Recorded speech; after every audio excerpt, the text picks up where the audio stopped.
आज आयटीआय या ठिकाणी जे आंदोलन विद्यार्थ्यांकरता प्रत्येकाचे पालक मुलं विद्यार्थी सगळे बसलेले आहेत. हा आंदोलनाला आज चिंगारी आहे, उद्या हे अंगार होणार म्हणजे होणार. आज विद्यार्थ्यांचा एवढा मोठा नुकसान या सरकारने केलेलं आहे.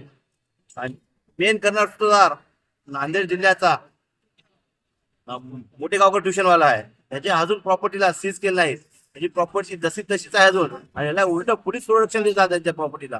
म्हणजे हे सरकार विद्यार्थ्यांसाठी कुठं काहीच करत नाही असं वाटते. तोपर्यंत हे आंदोलन चिंगारीमध्ये होणार नाही. मला असं वाटते हे सरकार ऐकणार नाही. जसं की भगतसिंगने असेंब्लीमध्ये एक बॉम्ब फोडला होता आवाजचा, की सरकारला दाखवण्याकरता की आम्ही आतंकवादी नाही, आम्ही देशप्रेमी आहोत. इन्क्लाबचा नारा जेव्हा पहिला गुजला होता, असंच ह्या सरकारला एक मोठा धमाका ऐकल्याशिवाय हे बहिरी सरकार ऐकणार नाही. मला तर असं वाटते भाऊ.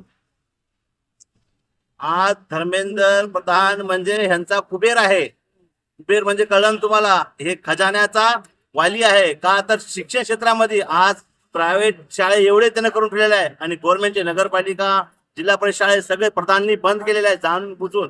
का तर प्रायव्हेट शिक्षणामध्ये एवढा इन्कम आहे हे त्याला कळून चुकलेलं आहे. म्हणून त्याच्या धोरणाखाली हे सरकार त्याला काढत नाही.